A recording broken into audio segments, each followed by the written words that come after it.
Hey gang, this is BSS Belanja.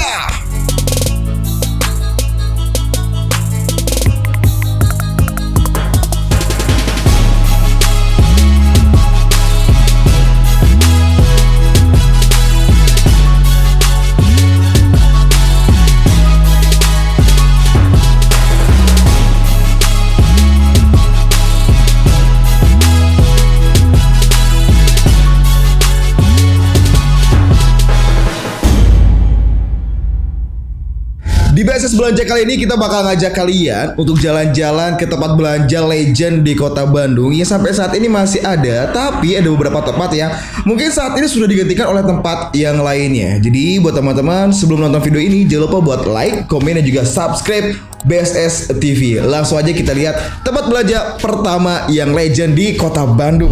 Pertama kita punya Cihampelas. Cihampelas ini dulu kalau misalkan waktu zaman dulu pertama kali bener-bener boom banget sebagai tempat belanja, ini adalah surganya buat pecinta celana jeans, karena hampir di sepanjang jalan Cihampelas itu kalian bisa menemukan seluruh pedagang celana jeans dan juga beberapa t-shirt ya. Dan kalau misalkan sekarang bisa kalian lihat di gambar sini, ini adalah Cihampelas saat ini ketika di atasnya sudah dijadikan skywalk, dan ini tetap menjadi tempat belanja karena di atas ini adalah tempat buat kalian bisa dapetin jajanan-jajanan pinggir jalan kota Bandung mungkin ya. Jadi dari mulai kayak seblak, cilok, cimol, kalian bisa dapetin di atas Cihampelas Walk ini.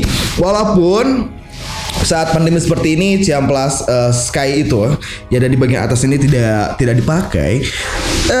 Semoga aja nanti kedepannya bisa kita pakai lagi ya. Nih saya lihatin lagi, ini adalah selanjutnya.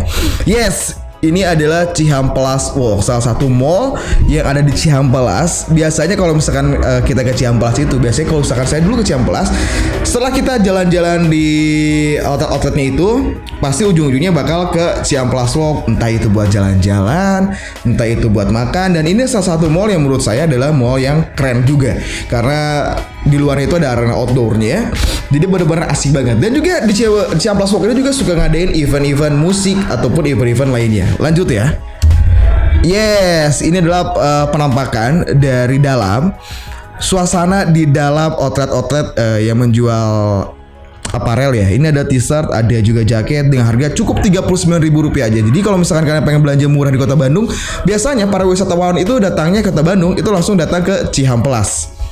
Ya, ini dia salah satu yang menjadi ikonik dari Cihampelas zaman dulu ya. Karena kalau zaman sekarang, karena sudah dibangun Cihampelas Sky itu, Skywalk kalau nggak salah namanya ya, Skywalk Cihampelas ya.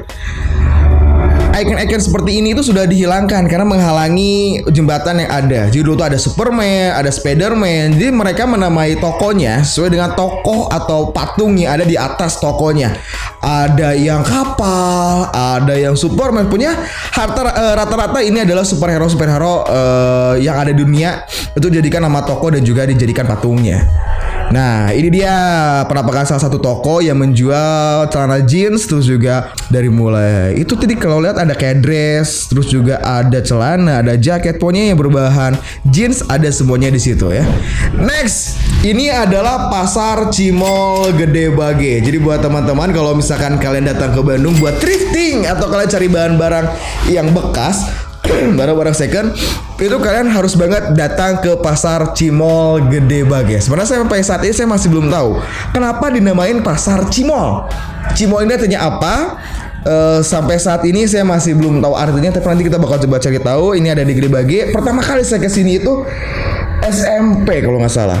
Jadi kalau misalkan dulu, karena kebetulan rumah saya di daerah Ujung Berung, dekat banget dengan Pasar Cimol Gede Bage. Biasanya kalau misalkan cari celana jeans, cari baju, dulu dengan uang Rp100.000 pada zaman saya SMP tahun 2005-an, mungkin 2005-2006 itu, saya bisa mendapatkan hampir beberapa setel loh, bisa sampai 5 plastik ya, isinya bisa dapat celana di harga Rp10.000 atau Rp20.000. Terus juga bisa dapetin jaket, dapetin t-shirt dengan merek-merek yang keren-keren banget. Pada zaman dulu sebelum thrifting rame seperti saat ini, ketika kamu mau cari celana itu kadang-kadang kamu bisa dapetin barang-barang branded. Misalkan dapat Dickies lah, terus kamu tiba-tiba ada t-shirt Tracer yang ori lah, atau merek-merek brand-brand lain dari luar negeri yang ori itu bisa kamu dapetin di sini. Kita lihat lagi. Nah, ini dia yang tadi saya bilang. Ini semuanya itu adalah barang-barang second. Jadi saya masih ingat jadwal mereka datang bal itu jadi karungan gitu. Dulu tuh saya kalau misalnya belanja karena saya punya karena sering belanja mungkin ya. Jadi saya punya langganan, dia kasih tahu kalau mau datang ke Cimol itu setiap hari Rabu. Karena di hari Rabu itu katanya mereka itu langsung buka bal baru, jadinya barang-barang baru itu ada semuanya di situ. Jadi kamu bisa dapetin barang-barang second dengan yang baru tuh, jadi kita masih bisa milihnya leluasa lah. Kita bisa milih barangnya lebih enak lah. Ini dia penampakan dalamnya. Nah, ini juga. Dan tips buat teman-teman nih, kalau misalkan kalian ke Cimol, biasain kamu carinya santai aja, jangan buru-buru. Benar-benar kalau misalkan kamu cari t-shirt atau jaket atau celana, itu tiap toko itu menyediakan berbagai macam ya. Kalau cari celananya benar-benar detailnya diperhatikan, apakah ada cacatnya atau misalkan tiba-tiba ada sobeknya atau apa, harus perhatikan itu. Terus yang kedua harus pintar tawar menawar. Karena biasanya ketika kita menanyakan harga itu, para pedagang itu bakal ngasih harga yang sangat tinggi. Contoh misalkan pertama kali datang lihat celana, itu pasti mereka bakal menawarkan di angka 100 atau lebih. Tapi kalau misalkan kamu jago tawar menawar, kamu bisa mendapatkan celana itu maybe di bawah harga Rp30.000 aja. Itulah kerennya Cimol. Nah, ini juga biasanya kalau misalnya sudah ada tulisan harga seperti ini, itu nggak bisa ditawar biasanya ya. Ini adalah barang-barang yang di bawah. Nah, biasanya ini yang dipajang di atas itu adalah barang-barang yang branded atau barang-barang yang punya nilai lebih. Next, ini dia. Ini kita dapetin foto juga dari Farhan Nurrohman. Ini adalah jaket-jaket. Nah, ini biasanya kalau teman-teman mau hiking ke gunung atau mau keluar negeri, biasanya nyarinya ke sini juga karena lengkap banget. Next, wow, ini salah satu jalan legend di Kota Bandung, Jalan Dalam Kaum. Posisinya, jalan itu ada di daerah sekitaran alun-alun Kota Bandung. Jadi kalau misalkan kamu datang ke Kota Bandung, itu biasanya jalan masuknya bisa lewat sebelah Plaza Parahyangan atau kamu bisa lewat Jalan Dewi Sartikanya. Ini adalah Jalan Dalam Kaum. Isinya kalau zaman dulu itu banyak banget tempat-tempat yang bersejarah banget buat teman-teman sering belanja ke Kota Bandung. Salah satunya kalau kamu mau cari sepatu, kalau dulu kita mau cari sepatu kemana? Jawabannya adalah ke Dalam Kaum. Kenapa? Karena selain komplit, harganya juga variatif, tapi lebih banyak harga yang sangat murah banget. Ini dia. Tuh, kalian bisa lihat keramaiannya, kiri kanan jalan itu semuanya adalah toko-toko. Dan ada juga satu gang, kalian bisa masuk ke dalam situ, itu isinya adalah sepatu-sepatu. Terus juga ada barang-barang lain, tapi kebanyakan pedagangnya adalah pedagang sepatu ataupun sendal wanita. Next, ini dia. Nah, ini salah satu toko legend. Kalau misalnya kalian lihat di belakang sana itu ada toko sepatu Kanada. Wow, itu salah satu toko legend juga di Kota Bandung.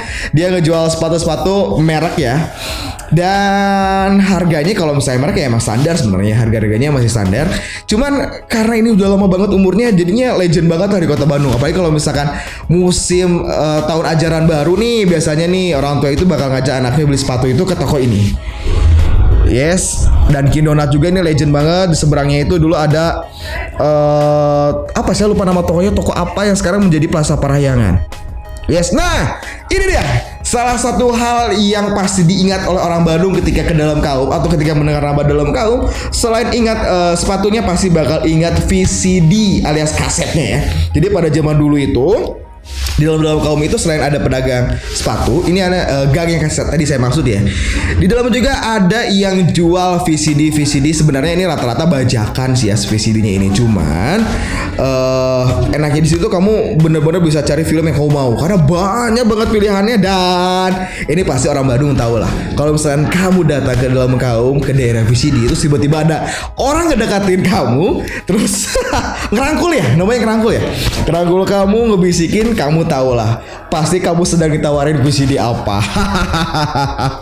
Nah ini dia yang kata saya masuk gang itu namanya Pasar Kota Kembang ya. Sampai saat ini masih ada. Jadi buat teman-teman kalau misalkan ternyata nanti PPKM sudah dilonggarkan atau mungkin sudah tidak ada PPKM tapi harus utamain prokes dan pasar ini dibuka, kalian bisa datang langsung ke sana. Jangan lupa untuk selalu support UMKM lokal ya. Next, kita punya toko Mahmud. Mungkin sebagian besar pria tidak tahu toko ini, tapi kebanyakan wanita pasti bakal tahu ketika mendengar nama kata Mahmud, bakal langsung ingat salah satu toko kosmetik yang ada di Jalan Pasteur ya. Ini Pasteur atau mungkin lewat Pajajaran juga Pajajaran kalau nggak salah ya. Bukan Pajajaran. Iya Pajajaran. Lewat Pajajaran juga bisa, lewat Pasteur bisa. Ini adalah salah satu toko kosmetik terlengkap di Kota Bandung pada saat itu. Sampai saat ini pun masih terlengkap dan juga terbesar di Kota Bandung pada saat itu, karena di dalam sini itu ketika kamu mau cari apapun kosmetik itu ada semuanya, mulai dari perawatan rambut, muka, terus juga kayak gunting atau apapun itu lengkap banget di toko Mahmud ini. Nih dalamnya nih, di dalamnya itu. Jadi dulu saya tuh punya usaha barbershop dan kalau misalnya belanja tuh selalu kesini. Isinya itu ada SPG, nawarin produk-produknya, dan ini produknya benar-benar lengkap banget, seriusan lengkap banget, parah banget lengkapnya. Nah, di dalam toko Mahmud ini kamu bisa lihat, ini kebanyakan hampir semuanya adalah wanita-wanita sedang belanja. Biasanya adalah pengusaha toko atau mungkin pengusaha salon atau reseller. Biasanya yang datang sini adalah orang seperti itu karena belanjanya sekali belanja itu dengan nominal yang cukup besar sekali. Yes, ini masih di kondisi di dalamnya sangat padat banget pada saat itu. Mungkin kalau saat ini masih buka agak sedikit lenggang ya, karena kita harus tetap mengutamakan protokol kesehatan ya. Next, ini adalah jalan yang paling asik banget di Kota Bandung. Salah satu destinasi wisata kalau misalkan ada wisatawan luar Bandung atau Kota Bandung pasti datang ke sini, ke Jalan Riau. Pusatnya factory outlet di Kota Bandung, salah satunya adalah di Jalan Riau. Karena ketika kamu masuk Jalan Riau, di kiri kanan itu factory outlet benar-benar banyak banget. Dari mulai buat wanita, buat pria, buat anak muda, buat anak-anak, itu lengkap banget. Ditambah lagi Riau ini dengan suasananya yang sangat asri karena masih banyak pohon-pohon besar di sekitarnya, menjadikan Jalan Riau ini salah satu destinasi wisata favorit dari luar Kota Bandung. Ini dia salah satu FO atau factory outlet yang sangat besar, The Secret. Terus juga Babe, barang bekas, yes. Di sana itu ada satu toko namanya Barang Bekas Babe. Kalian bisa dapetin barang-barang bekas apapun ada di situ, dari mulai topi, pokoknya dari yang atas sampai bawah yang kalian pakai, sampai saya sering beli itu kalau ke barang bekas gitu kayak raket badminton, sepatu, terus juga saya kalau beli kesini kalau nggak raket badminton, sepatu, gitar. Karena ketika kalian melihat dari depan itu pasti ada gitar yang digantung-gantungin. Alat musik itu lengkap banget di barang bekas ini. Terus juga kalau dulu anak mudanya sering nongkrongnya di Action Park. Action Park itu salah satu kayak dia kayak distro. Jadi dia kumpulan clothing yang ada di situ. Terus juga ada skate park di area Action Parknya ini. Yes, ini warung Misbar, salah satu tempat makan yang juga sangat ramai sekali, di mana dia konsepnya adalah selalu menyajikan tontonan pada zaman dulu dengan seperti konsepnya kayak layar tancap. Ini konsepnya jadul sekali, vintage banget, dan juga ini adalah masuk ke jalan ini masuk ke Trunojoyo ya. Kita masuk ke jalan Trunojoyo selanjutnya. Kalau misalkan di Jalan Riau itu adalah penuh dengan factory outlet, biasanya adalah idaman ibu-ibu, biasanya ibu-ibu juga wanita. Tapi kalau di Jalan Trunojoyo ini adalah surganya belanja anak muda, karena di sini tuh banyak banget clothing yang sangat banyak banget. Yang paling legend itu ada Uncle. Terus juga ada banyak banget ada Flow juga, ini salah satunya. Dan kenapa saya lihatin ayam bakar ini? Karena dulu sampai saat ini ada ayam bakar yang enak banget. Posisinya di sebelah Riau Junction dekat sekolah BPK kalau nggak salah nama sekolahnya. Itu ada ayam bakar yang enak banget, wajib banget kalau misalkan itu cobain ayam bakar itu. Saya lupa namanya ayam bakar apa. Terus juga ada Total Buah, salah satu toko buah legend di pusat kota, ada Jalan Trunojoyo. Dia ini seperti supermarket lagi, tapi lebih fokusnya ke buah-buahan segar. Terus juga Riau Junction. Sebenarnya ini namanya Riau Junction karena emang jalannya ini ada di area Trunojoyo, terus juga ada di area Riau. Tapi ini salah satu legend juga kalau misalnya ke Trunojoyo. Biasanya macetnya gara-gara orang mau masuk ke Jogja Riau Junction ini ya. Nah, ini kata saya tadi ada Uncle 347-347. Ini salah satu clothing dari tahun 96, masih bertahan sampai saat ini, salah satu clothing legend di Kota Bandung. Yes, segitu aja dulu. Ya, kita sudah jalan-jalan di beberapa tempat ya. Tadi pertama Ciampelas, kita ke Cimol, terus kita ke Dalam Kaum, terus kita tadi ke Mahmud, udah Mahmud, Riau, terakhir Trunojoyo. Ada 6 tempat yang sudah kita jalan-jalan hari ini. Nanti kita bakal balik lagi tentunya ya. Jadi buat teman-teman yang sudah nonton, jangan lupa like, komen, dan juga subscribe. Komen juga di bawah sini tempat mana lagi yang wajib kita bahas selanjutnya. Wicak pamit, terima kasih, bye-bye.